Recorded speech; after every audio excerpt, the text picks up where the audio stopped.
Welcome to Seafair 2009. I'm your host, Curtis Blackwell. We'll be joined here shortly with hydroplane historian Fred Farley. And Seafair is celebrating 60 years of wonderful celebrations. It all began as a plan to celebrate Seattle's centennial back in 1951 and 52. The festival was designed to attract tourists and feature marine events and keeping Seattle's boast as the boating capital of the world.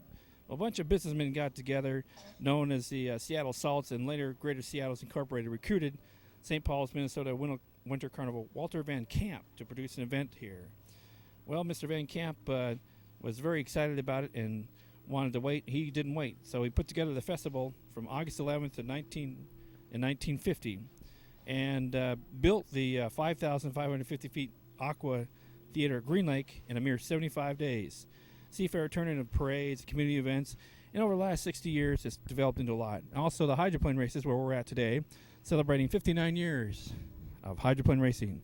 So, we'll be back shortly with an introduction to today's ceremonies and events with Fred Farley, hydroplane historian. Stay tuned. Well, good morning, ladies and gentlemen, and welcome to Seafair 2009. I'm your host, Curtis Blackwell.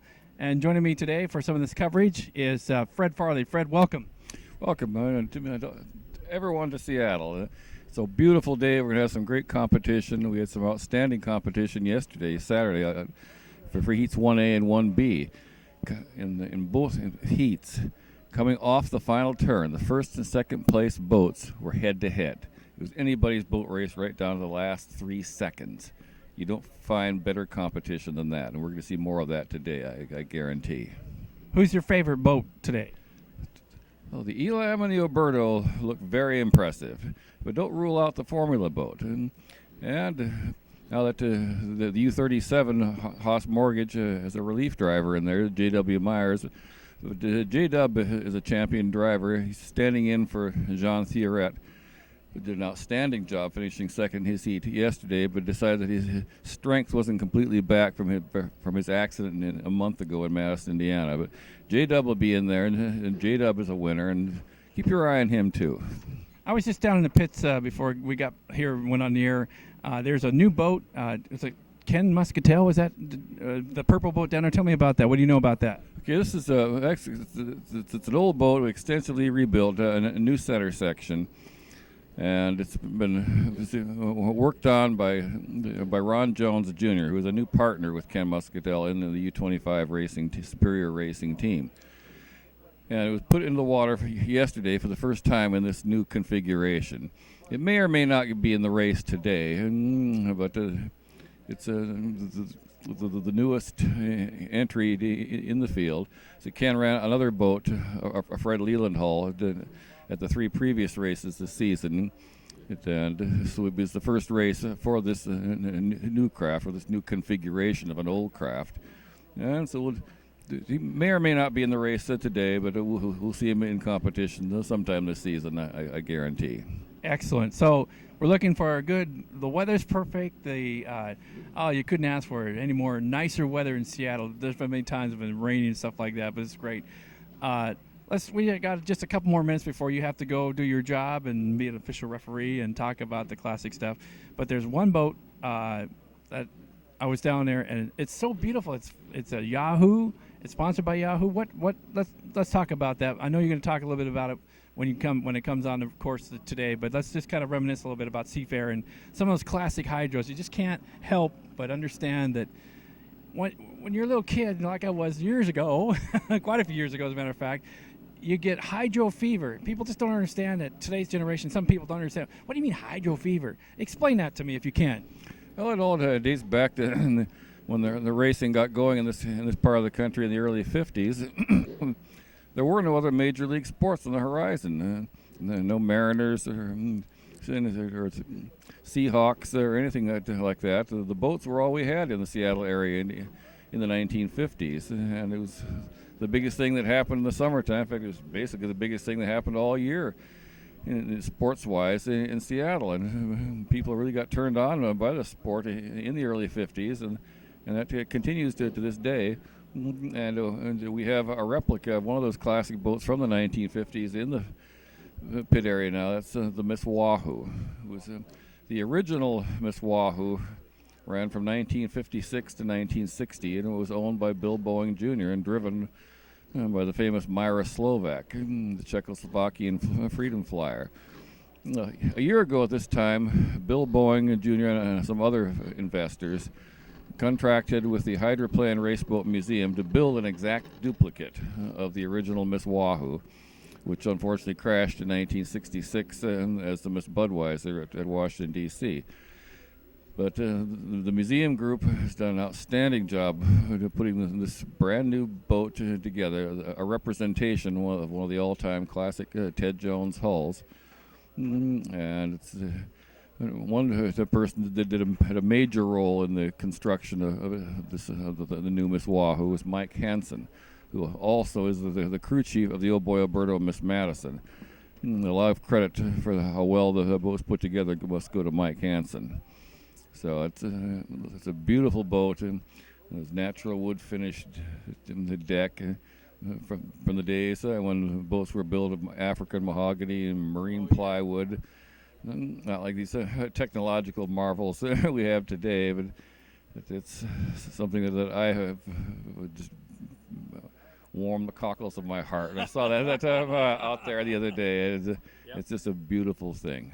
Okay, Fred, well, I know you got to go and get ready for the race, and so let's go racing. And you're going to come down, and I'll just give you the microphone when you see that boat out there, that classic boat. Come on down, and feel free to come down anytime and do commentary. But when that boat starts going out there, come on down, and I'll turn the microphone over to you, and I'll do the recording of it, and it'll be classic. And talk to us about Classic Hydro. Seafair 2009, there's a special guest today, Fred Farley. I'm your host, Curtis Blackwell, and thanks for tuning in. Up next is the official race, Heat 1A, coming up. Thanks, Fred. Anytime. All right, we'll see you later on. We'll be back. This is the portion. Turn the microphone over now to Fred Farley, hydroplane historian. Thank you, Curtis. All right, we have the old and the new out there on the Lake Washington Ted Jones Memorial Race Course. We have the modern boat, the U-787 Boeing craft, and the vintage U-77 Miss Wahoo, a replica of the 1956 unlimited hydroplane that thrilled so many fans a half century ago. Going around the north turn, the Miss Wahoo with David Williams driving, and the Boeing boat with Chip Hanauer in the cockpit. The old and the new, 50 years difference in technology. The Miss Wahoo uses an Allison B-12, originally intended for use in a World War II fighter plane. The Boeing U-787 uses a Lycoming turbine with a special brand of fuel. Not the usual aviation fuel, but from biofuels. An experiment, a scientific experiment for the future. It could very well be that this new grade of biofuel could power all of the turbine-powered hydroplanes of the future. We'll have to wait and see. But there's that gorgeous Miss Wahoo, a product of the Hydroplane Raceboat Museum, which was built over this past winter with funds supplied in part by Mr. Bill Boeing Jr., who was the owner of the original Miss Wahoo between 1956 and 1960. Coming around the north turn, just south of the Lake Washington floating bridge.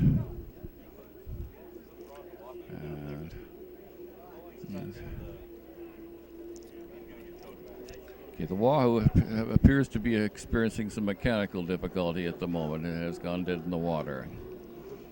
But the Boeing U-787 is still doing her spectacular thing, heading into the south turn of the Lake Washington Ted Jones Memorial Race Course. It's an amazing sight. See a boat of the past and then a boat of the future. On the same course with each other. Okay, now to Chip Hanauer is returning to the pits, to the Stan Sayers pits. And that concludes our exhibition of the old and the new here on Lake Washington on this gorgeous day for boat racing. And hopefully the current fans will have some idea of what it was like back in the golden age of unlimited hydroplane racing on Lake Washington. This is Fred Farley signing off. Wow. I was watching them yesterday. I got some good shots of it down this morning on the hydroplane pits, and you'll have to check the website. Well, there he is, standing on top of the hydroplane. It's amazing how that was built. The replica was built by the museum down there, Hydroplane Museum in Kent. And if you get a chance to visit, go down and do so, because it's well worth your time. Well, it's been quite a day of racing here, and it's not over yet. So just stay tuned, relax, and we're just going to kind of stay with this right here. And the Wahoo is getting towed back in. So we'll just kind of follow him there. And his driver's okay. I guess he had some sort of mechanical problems. Unfortunate happens. Since we're on the subject there, back in 1951, the very first race right here on Lake Washington, down the south turn, one of the hydroplanes was coming in. In those days, they had a mechanic, just like you see right there. There was 2 seats in there, mechanic, and they were headed towards the south turn, and they were going in. They hit a wake, and the hydroplane went straight down, and they both were ejected and killed, and unfortunate. But now, since 1981, with the death of Dean Chenoweth, with help from Bernie Little and a bunch of other people, they designed the cockpits and the turbines. So they put on the like you see in the big jet planes there. The hydroplanes have been designed to protect them. So if something does flip over, they most likely not to get hurt. So, all right, well.